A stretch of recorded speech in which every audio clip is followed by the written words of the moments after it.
Hello students.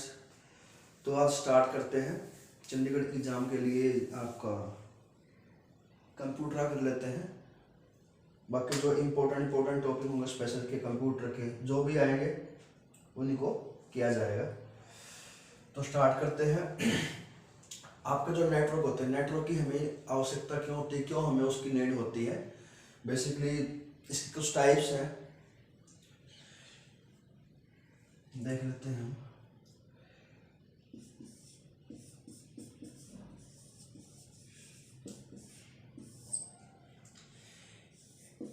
ये हमारे वैसे तो बेसिकली 3 टाइप के होते हैं, लैन, मैन और पैन। लैन होता है हमारा local area network.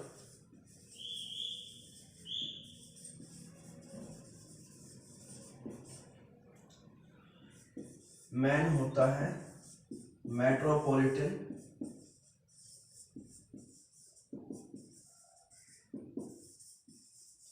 Area network.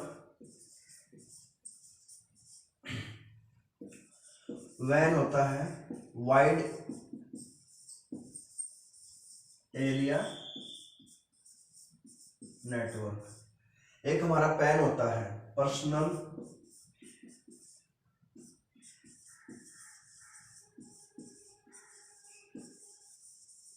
Area network. जो हमारा लैन होता है लोकल एरिया नेटवर्क, इसको हम लोकल में यूज करते हैं। सपोज जैसे आप किसी इंस्टीट्यूट में पढ़ते हो या कोई एक बिल्डिंग है, बिल्डिंग में आप यूज कर रहे हो तो आपका लैन यूज होगा लोकल एरिया नेटवर्क। फिर आपका man, MAN man, metropolitan area network. Metropolitan area वो होता है जिसकी जो पॉपुलेशन, जो सिटी उसकी पॉपुलेशन मोर देन 5 लाख या अबाउट 10 लाख के आसपास होती है, उसको मेट्रोपॉलिटन एरिया बोलते हैं, सिटी बोलते हैं। तो उसमें वहां पर यूज होगा। ऐसे एक सिटी में यूज कर लेते हैं तो मैन होगा मेट्रोपॉलिटन एरिया नेटवर्क। जैसे आप वाईफाई वाईफाई लगवा लेते हैं अपने घर में, ठीक है। और वाईफाई क्या होता है आपका?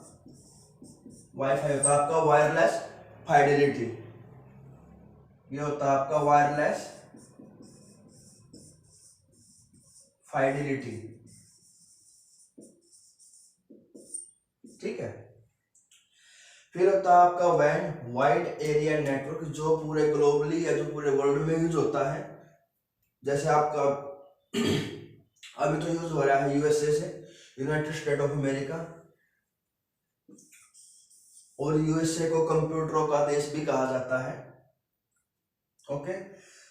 ये होगा आपका वाइड एरिया नेटवर्क। इसको हम वाइड एरिया में यूज करते हैं, जैसे ऑल ओवर, मतलब जैसे आपको पता है पूरी दुनिया में इसी को यूज करते हैं। पैन होता है हमारा पर्सनल एरिया नेटवर्क। इसको हम आप समझ लो जैसे हॉटस्पॉट आप यूज करते हो, ठीक है। एक पैन होता है आपका पर्सनल अकाउंट नंबर।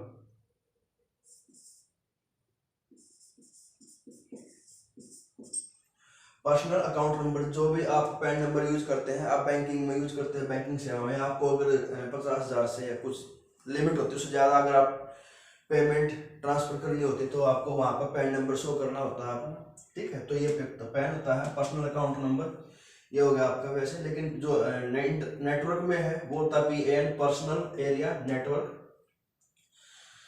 तो ये हो गया आपके नेटवर्क। तो अब करते हैं आगे।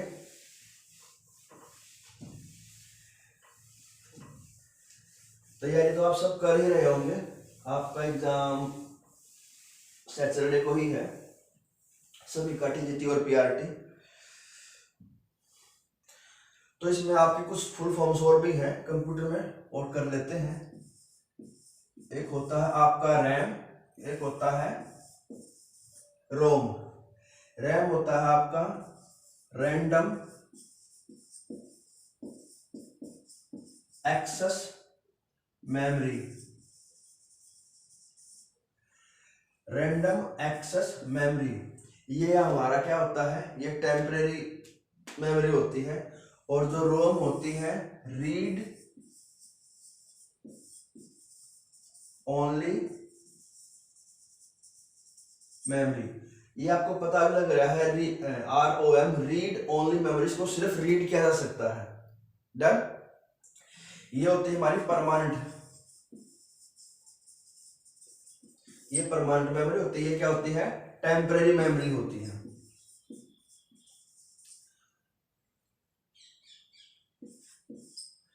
टेम्परेरी मीन्स क्या है, आप इसमें एडिटिंग भी कर सकते हैं, इसको डिलीट भी कर सकते हैं, इसमें कुछ ऐड भी कर सकते हैं। लेकिन जो परमानेंट मेमोरी है इसमें आप कोई भी छेड़छाड़ नहीं कर सकते। ये जब भी आप कोई मोबाइल यूज करते हो तो आप रोम देख, तो उसमें जो सॉफ्टवेयर होता है वो पहले ही स्टार्टिंग में ही एडजस्ट किया जाता है, लास्ट तक वही रहता है। वो होता है रोम, रीड ओनली मेमोरी। जो आपकी रैम होती है, इसकी दो टाइप्स होती हैं। एक होती है आपकी स्टैटिक रैम, एक होती है डायनामिक रैम।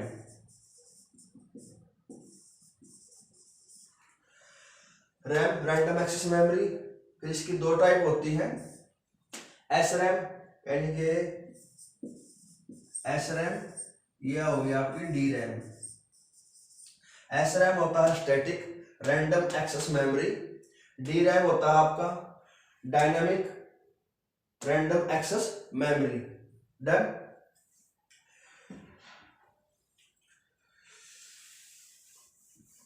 फिर आपने सुना होगा WWW, जो आपके 3W होते हैं, WWW, उसकी फुल फॉर्म क्या होती है? और जो आपके 4W होते हैं उसकी फुल फॉर्म क्या होती है?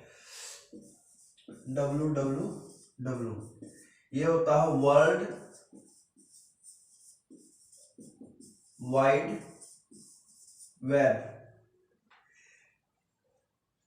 इसको इस्टेब्लिश किया गया था 1989 में बाय टिम बर्नर्स ली।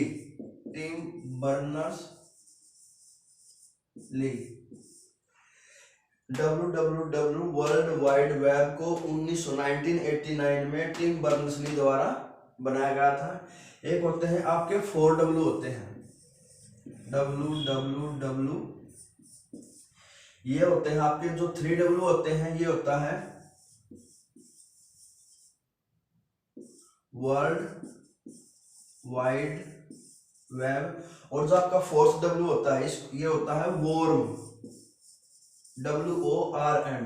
तो आपको ये पूछ लिया जाएगा कि जो आपके 4W हैं, पहले 3W को छोड़कर के चौथे वाले जो W है उसका मीनिंग क्या होगा? तो वो होता है वॉर्म, WORM। फिर आती है आपकी ईमेल, ये होती है इलेक्ट्रॉनिक मेल।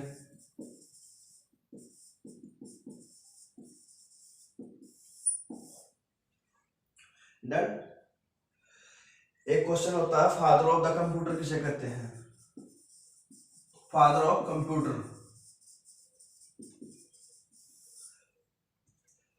चार्ल्स बेबेज होता है।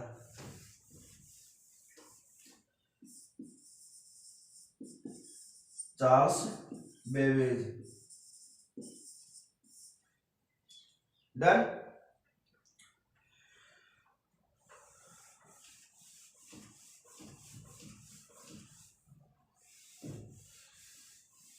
जो आपका इंपॉर्टेंट होगा सिर्फ वही करा जाएगा, टॉपिक टू टॉपिक, उसको ज्यादा इलेबोरेट भी नहीं किया जाएगा। चलता रहेगा मिक्स, स्पेशल, कंप्यूटर, सब ऐसे ही, ठीक है। तो आपने सुना होगा एक जो आइडिया एक्ट होता है, IDE, आइडिया एक्ट या लॉ, आपने सुना होगा। ये होता है individuals with disabilities education act.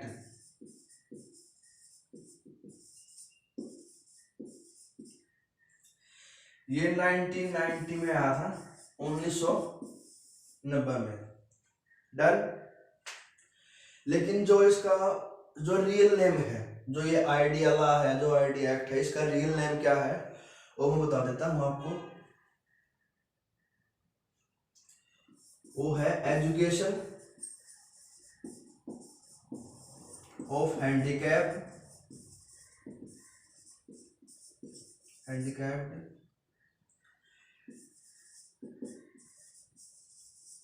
Children act. Education of handicapped children act, और ये 1975 में स्टार्ट हुआ था। जो रियल में क्या है, रियल में ये है education of handicapped children act 1975 में आया था। और जो इसका नया वर्जन है वो है आइडिया ला individuals with disabilities education act, जो 1990 में आया था। और जो 1975 है, इसी टाइम पर एक टूल होता है MDPS tool, Madras developing programming system.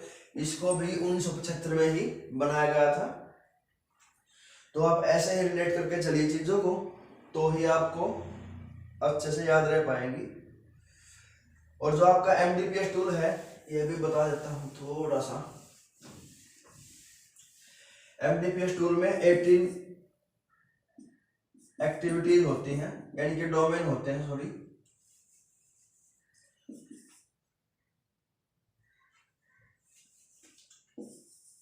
20 domain होते हैं, डोमेन्स, और 18 एक्टिविटी होती हैं।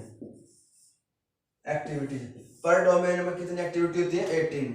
अगर वो पूछा टोटल MDPS में कितना है, तो 20 इंटू 18 36 टोटल एक्टिविटी हो जाएंगी आपकी। ठीक है।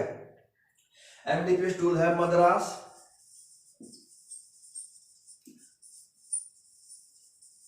Development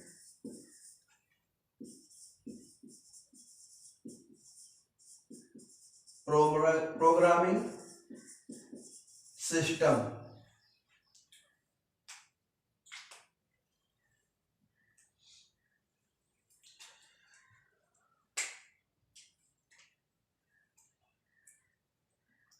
done.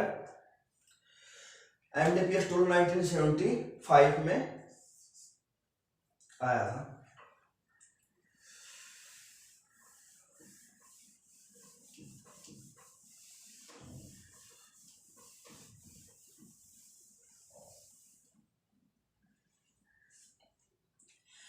एक आपका IICP होता है, Indian institute of cerebral palsy, Indian institute of cerebral palsy. इसका हेडक्वार्टर है, जो हेडक्वार्टर है वो है आपका कोलकाता में। सेरेब्रल पाल्सी का जो हेड है उसका हेडक्वार्टर कोलकाता में है, और जो कोलकाता है वो वेस्ट बंगाल की कैपिटल है। और जो कोलकाता है आपका वो है हुगली रिवर के बैंक पर है, हुगली रिवर। कोलकाता हुगली रिवर के किनारे बसा हुआ है। और जो वेस्ट बंगाल है वहां का जो नेशनल स्वीट है वो है रसगुल्ला।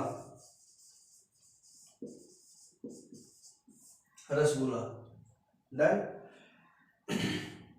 और जो आपका कोलकाता यानी कि जो वेस्ट बंगाल है, ये जो बे ऑफ बंगाल है उसके साइड में जो नीचे वाला एरिया है उधर बसा हुआ है।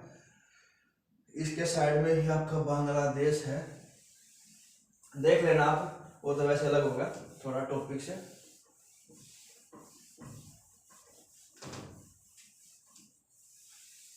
एक कोलकाता में आपका ईडन गार्डन स्टेडियम भी है क्रिकेट का, और जो वहां की चीफ मिनिस्टर है ममता बनर्जी हैं।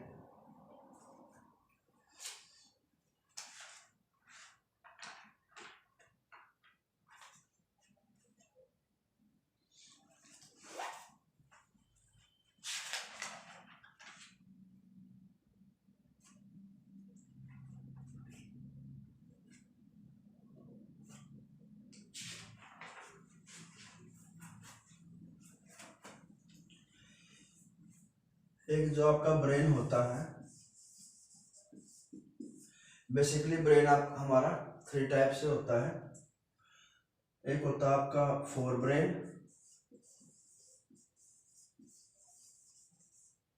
एक होता है मिड, एक होता है हिंड ब्रेन।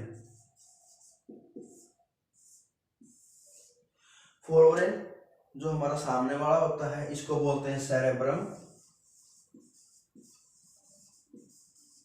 जो हमारा मिड ब्रेन होता है, मिड ब्रेन का काम करता है हिंड ब्रेन और फोर ब्रेन को जोड़ने का। हिंड ब्रेन होता है हमारा सेरेबलम,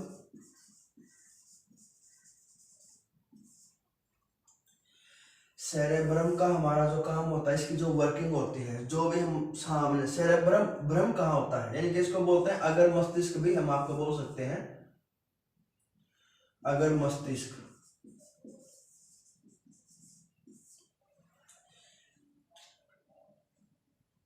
अगर मस्तिष्क भी इसको कह सकते हैं, फोर ब्रेन भी कह सकते हैं, सेरेब्रम भी कह सकते हैं। सेरेब्रम एंड इट मींस जो ब्रह्म होता है हमें, ब्रह्म हमें कैसे होता है जब किसी चीज को देखते हैं, ठीक है, यानी कि सामने वाला जो हमारा ये ब्रेन होता है इसको बोलते हैं सेरेब्रम। इसका क्या काम होता है, स्मेल, इसको स्मेल, किसी की स्मेल लेना, ठीक है, या देखना, या किसी से लव करना, हेट, जो भी द्वेष, घृणा, जो भी चीज जैसे बोलते हैं, जो भी फंड से होती है हमारी, वो सब आती है हमारी सेरेब्रम में। सेरेबलम का काम होता है, इसको बोलते हैं हिंड ब्रेन, सेरेबलम। पश्च मस्तिष्क भी इसको बोल देते हैं, पश्च मस्तिष्क, जो हमारा पीछे वाला मस्तिष्क होता है। सेरेबलम, सेरेबलम का काम होता है जो भी हम जैसे चलते हैं, अगर हमारा सेरेबलम काम नहीं करेगा प्रॉपरली तो हम चल फिर नहीं पाएंगे, क्योंकि हमारी जो पूरी बॉडी कोऑर्डिनेशन होती है वो सेरेबलम के द्वारा ही की जाती है। डन।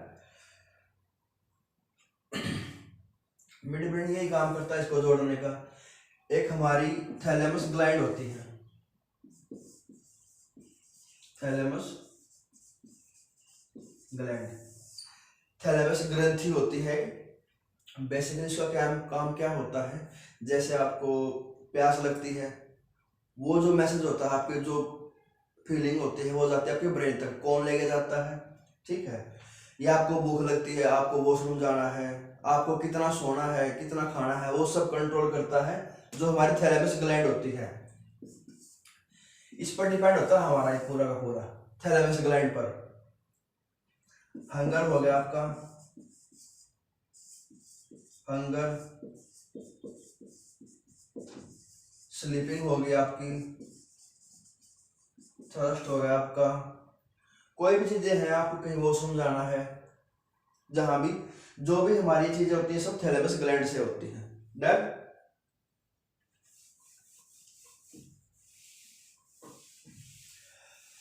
अब कर लेते हैं जो भी बोन्स होती है ह्यूमन में, वो कितनी होती हैं और कौन कौन सी होती हैं, कहाँ कहाँ होती हैं, बस थोड़ा सा कर लेते हैं।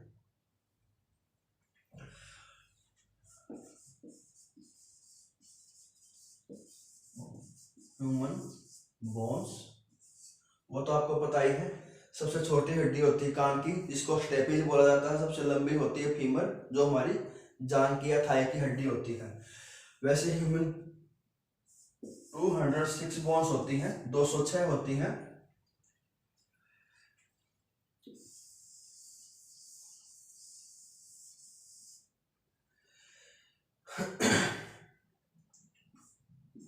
ये हमने बना दिया, ड्राइंग तो काफी खराब है, ठीक है। बेसिकली हमें तो हड्डियां दिखानी है और क्या ही करना है। जो हमारे पैर होते हैं, एक पैर में 30 हड्डी होती है और दो पैर में 60 हो गई हमारी। जो पैर होते हैं, पैर में 60 हड्डियां होती हैं। फिर दो हमारे हाथ होते हैं, एक हाथ में 30 हड्डियां होती हैं, हैंड 60 बोन्स होती हैं। एक हमारी जो चेस्ट होती है, उसमें बीच में आपने देखा होगा, जो बीच में से मिडल में स्ट्रॉन्ग हड्डी होती है जो सबसे हार्ड होती है, उसको बोलते हैं स्टर्न, वो होती है एक। फिर जो आपके शोल्डर्स होते हैं, ये वाला हिस्सा आपका शोल्डर्स में, आपकी एक शोल्डर्स में 2 हड्डियां होती हैं, 2 इधर और 2 इधर, ये हो गया आपकी 4। फिर आपके 2 हिप होते हैं, आपके क्या सब कई होते हैं। एक हिप में एक बोन्स होती है, हिप में होती है दो बोन, एक इधर एक उधर।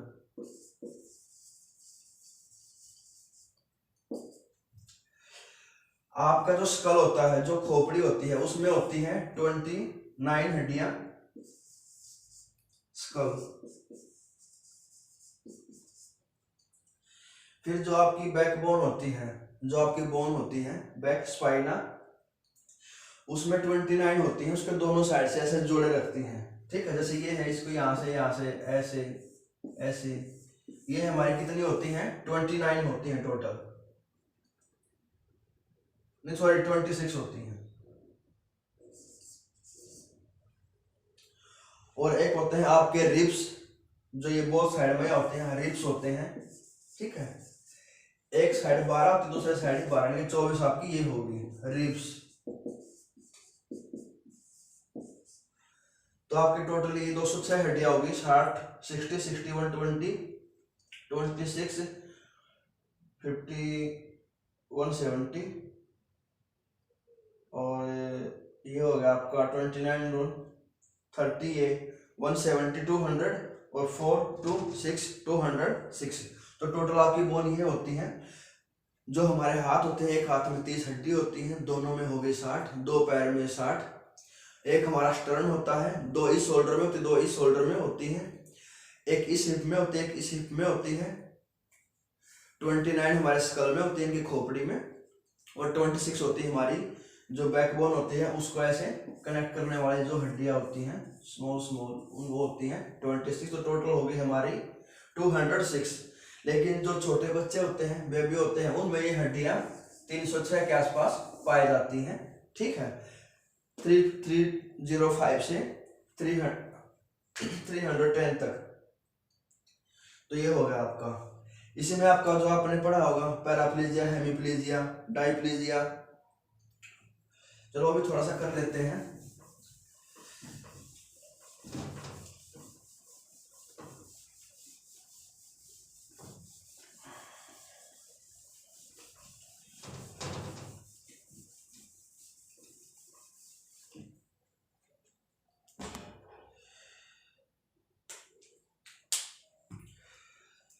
ये कर लेते हैं, बस ज्यादा नहीं करेंगे।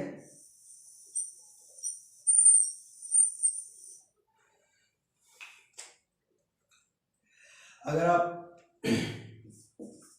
सेरेब्रल पाल्सी आपने पहले भी पढ़ा होगा। सेरेब्रल पाल्सी मींस, सेरेब्रल का मतलब होता है ब्रेन और पाल्सी का मतलब होता है पैरालिसिस हो जाना। ब्रेन का पैरालिसिस हो जाना सेरेब्रल पाल्सी कहलाता है। ये जो इसके पार्ट होते हैं अकॉर्डिंग टू लिम्ब, इसमें क्या क्या प्रॉब्लम आती है, मैंने पहले भी वीडियो बनाई हुई है, आप देख लेना, नहीं तो इसी में देख लेना। पैराप्लीजिया क्या होता है, जिसमें हमारे केवल पैर अफेक्टेड हो, only lower limb are affected. Hemiplegia होता है जो हमारा हाफ पोर्शन अफेक्टेड हो, वन साइड का, right hand right leg. Monoplegia होता है कोई भी आपका एक लिम्ब अफेक्टेड हो, कोई एक हाथ या कोई एक पैर। ठीक है, हेमीप्लीजिया, पैराप्लीजिया, मोनोप्लेजिया, डाइप्लेजिया, एक होता है आपका क्वाड्राप्लेजिया। हेमीप्लेजिया हाफ पोर्शन एक साइड का, one side half portion, right hand right leg. Paraplegia only आपके जो पैर हैं, जो बोथ पैर हैं वो अफेक्टेड हो। मोनोप्लेजिया कोई भी आपका एक लिम्ब अफेक्टेड हो, कोई हाथ एक पैर। डाइप्लेजिया क्या होता है, इसमें हमारे ऊपर वाले जो अपर पोर्शन के जो हैंड है वो भी अफेक्टेड हो सकते हैं और लोअर वाले भी हो सकते हैं, लेकिन इसमें मोर बेसिकली 90% क्या होता है, जो हमारा लोअर लिम्ब होता है वही अफेक्टेड होता है। ठीक है, एक होता है क्वाड्राप्लेजिया, क्वाड्रा मतलब फोर्थ। ठीक है, मतलब जो इसके चारों लिम्ब है सभी अफेक्टेड हो तो वो आएगा क्वाड्राप्लेजिया में, बोथ हैंड बोथ लेग, इनके ऑल ओवर बॉडी जो अफेक्टेड होती है हमारी। डन, ज्यादा नहीं करेंगे, बस ऐसे ही मेन।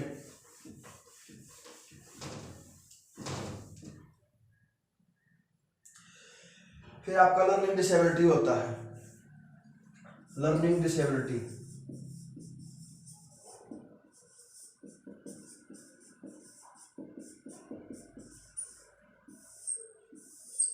लर्निंग डिसेबिलिटी आपका क्या होता है, अगर आपको सीखने में कोई परेशानी आ रही है तो आता है लर्निंग डिसेबिलिटी। लर्निंग मतलब सीखना, सीखने में कोई परेशानी है, जैसे या तो आपको बोलने में, बोलना सीखते हैं, चलना सीखते हैं, कोई कैलकुलेशंस होती हैं उनमें कोई परेशानी आती है, आपको कोई डिसऑर्डर हो गया आपको, ठीक है, या आपको रीडिंग डिसऑर्डर है, स्पीच प्रॉब्लम है, कम्युनिकेशन, जो भी आपका होता है वो सब लर्निंग डिसेबिलिटी में आते हैं। और लर्निंग डिसेबिलिटी का फादर किसे कहते हैं, फादर ऑफ लर्निंग डिसेबिलिटी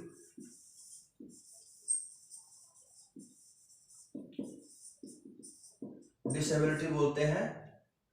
इसके फादर थे सैमुअल क्रिक।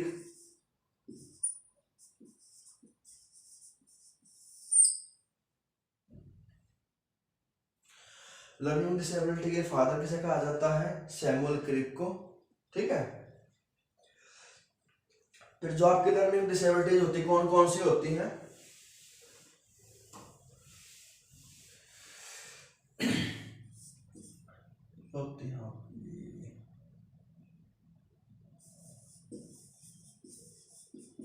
रीडिंग डिसेबिलिटीज होती है आपकी।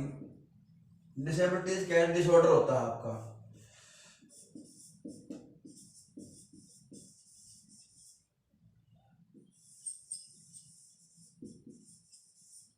Learning disorder,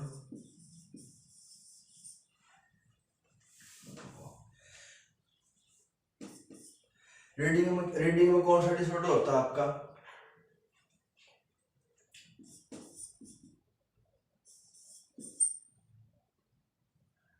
dyslexia.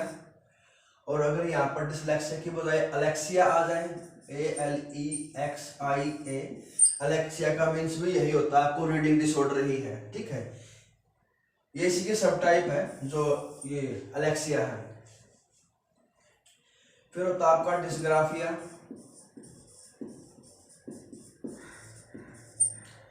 डिसग्राफिया होता है आपका राइटिंग डिसऑर्डर।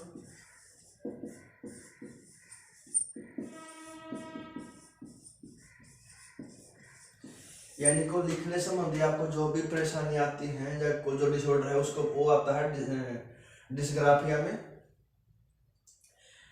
एक होता है आपका डिसकैलकुलिया। जो डिसग्राफिया है इसमें आपको ये भी लिखा सकता है अग्राफिया क्या होता है, अग्राफिया, AGRAPHIA, अग्राफिया। अग्राफिया भी आपका ये सेम डिसऑर्डर होता है, राइटिंग डिसऑर्डर। फिर होता है आपका डिसकैलकुलिया।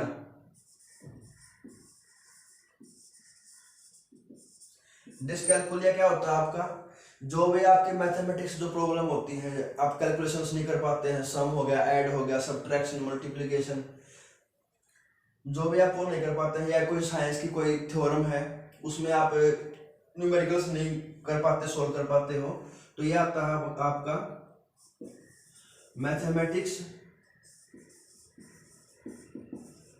एंड साइंस की जो कैलकुलेशंस होती हैं उनमें आपको अगर परेशानी आती है तो वो आता है आपका डिसकैलकुलिया। और इसकी बजाय अगर लिखा आ जाए एकैलकुलिया तो वो उसका भी सेम वही होता है, ठीक है। डिसकैलकुलिया, एकैलकुलिया, सेम वर्ड, ठीक है। तो ऐसे करना आपको। एक होता है आपका डिस्फेजिया। क्या होता है, डिस्फेजिया।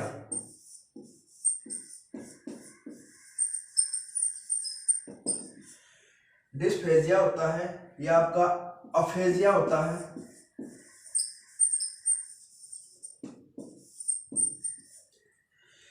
ये होता है आपका स्पीच एंड लैंग्वेज डिसऑर्डर होता है आपका ये, या इसको आप कम्युनिकेशन डिसऑर्डर भी कर सकते हैं, कम्युनिकेशन में प्रॉब्लम आती है।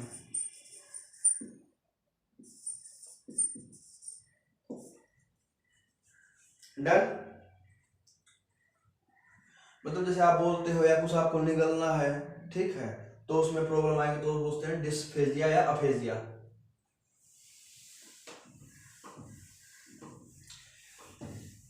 फिर आता है आपका एसिड अटैक विक्टिम।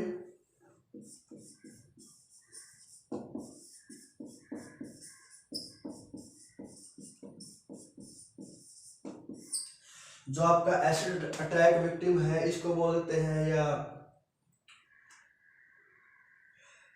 सर्वाइवर भी बोल सकते हैं, जिन पर एसिड अटैक किया जाता है। इसको आप विट्रियोलॉजी भी बोल सकते हैं।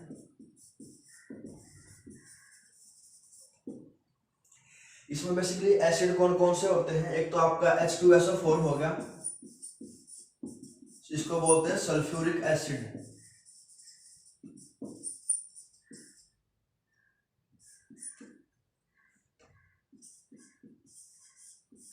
सल्फ्यूरिक एसिड का हम कहाँ कहाँ यूज करते हैं, जैसे जो गाड़ियों की बैटरीज होती हैं उनमें यूज होता है, और भी काफी जगह यूज होता है, आप देख लेना। H2SO4 को सल्फ्यूरिक एसिड बोलते हैं, और इसको जो एसिड होते हैं उसका राजा भी बोलते हैं, ठीक है, किंग ऑफ एसिड्स। दूसरा होता है हमारा HNO3, इसको बोलते हैं नाइट्रिक एसिड।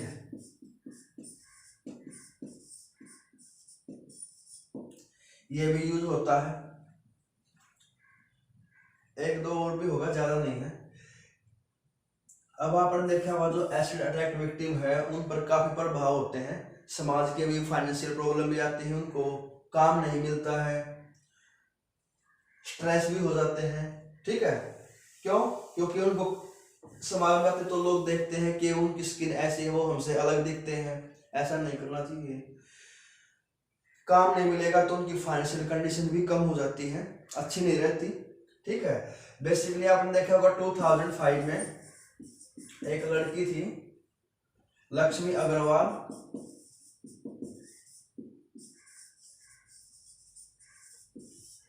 दिल्ली में इन पर एसिड अटैक हुआ था,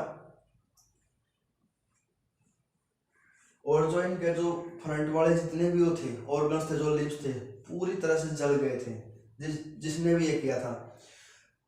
तो जो इनके फादर थे वो आया, तब जैसे आप देखते हो ना जो अटैचमेंट होती है, तो ये अपनी बेटी के गले लगा ना, तो उनके कपड़े थे पूरे, उनका जो फादर थे उनके भी जो सामने से जल गया था, जो फ्रंट वाली बॉडी होती काफी। और इसके लिए हमें बचाव में क्या करना चाहिए, जैसे मतलब ये नहीं कि उसको कपड़े से साफ करें, जैसे पानी होता है, पानी के जो फुहारे होते हैं उससे इसको ऐसे धुलते हैं। ये नहीं कि अगर आप किसी को देख लिया, ऐसा नहीं होना चाहिए। अगर कभी बाई चांस होता है तो ये नहीं कि कपड़ा लिया उसको ऐसे पोंछने लगे, ऐसे नहीं होता। जो फुहारा होता है, जो स्प्रे होता है, उससे हम उसको करते हैं ऐसे। तो इस पर एक छपाक मूवी बनाई थी इस लड़की पर, और वो बनाई थी दीपिका पादुकोण ने। डन। और जो एसिड अटैक विक्टिम के सबसे ज्यादा जो केस आते हैं वो आते हैं हमारे पड़ोसी देश बांग्लादेश में। वहां पे तो काफी बुरा हाल है इसका।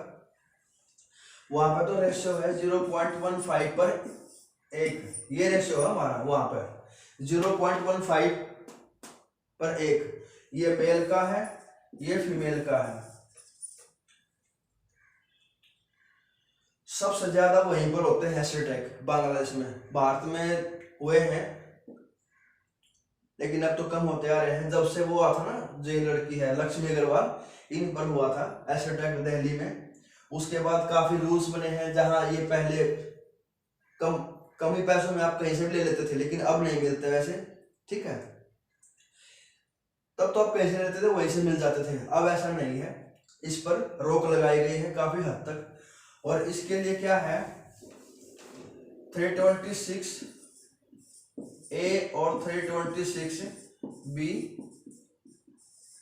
जैसे रूल्स बनाए गए हैं बाद में कि ऐसा नहीं होना चाहिए कि आप किसी को मारना चाहते हो या आपको बस ऐसे उसको परेशान करने के लिए किया गया है, ठीक है। तो 326 में क्या होता है, प्रावधान दिया गया है। इसमें दिया गया है अगर किसी पर एसिड अटैक सर्वाइवर पर एसिड अटैक किया जाता है, ठीक है, वो उसको मारने के, अगर ये सोचा कि उसको मैं मार दूं, ठीक है, अगर उस उस बात के लिए वो कर रहा है तो उसको 326 धार लगेगी उस पर। जो 326B है उस पर ये होता है, अगर आप किसी पर एसिड अटैक फेंक रहे हैं, ठीक है, एसिड अटैक कर रहे हैं और आपकी ये मंशा नहीं कि उसको मारना है, ये आपकी मंशा नहीं है, तो उस पर 326B लगेगा, ठीक है। बस बेसिकली तो यही है। और जो लिम्स अफेक्टेड होते हैं, कौन कौन से लिम्ब अफेक्टेड हो सकते हैं हमारे, जैसे फेस हो गया, फेस में क्या आ गया आपका, आईज आ गई, टीथ आ गए, चेस्ट हो गया आपकी, आपकी स्कल होगी, खोपड़ी, ठीक है, नोज। ये क्वेश्चन बन सकता है आपका कि जो फ्रंट वाला हिस्सा होता है उसमें कौन कौन से पार्ट होते हैं, कौन कौन से अफेक्टेड हो सकते हैं एसिड अटैक से। और जो आपका एसिड अटैक विक्टिम है, ये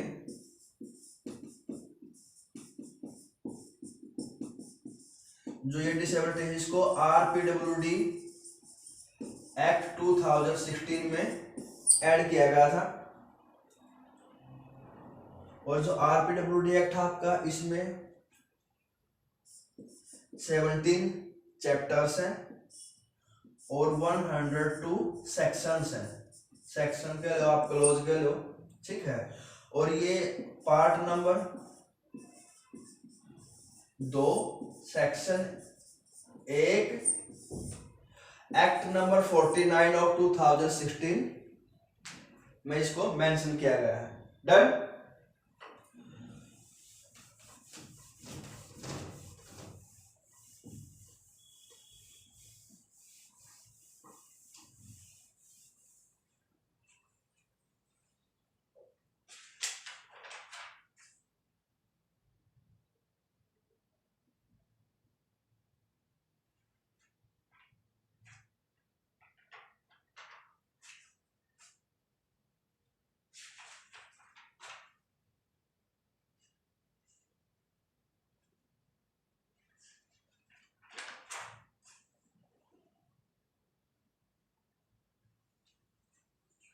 फिर आपके कुछ फुल फॉर्म्स हैं वो कर लेते हैं।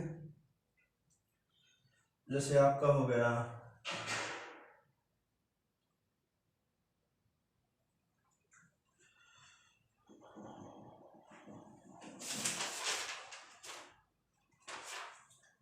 आपका, ये है अलिम्को, ALIMCO, artificial limb manufacturing corporation of India. ये कानपुर में है, शायद मैंने पहले करवाया है आपको, ये कानपुर यूपी में।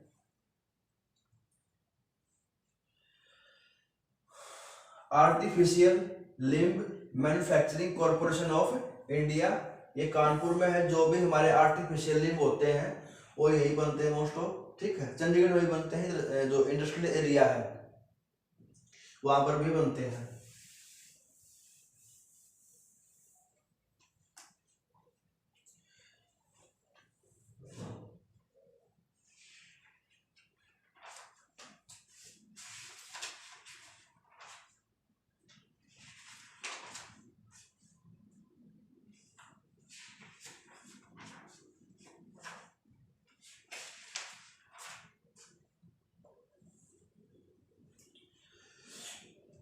बाकी नेक्स्ट क्लास में करते हैं जो आपका पेंडिंग रहता है, ठीक है।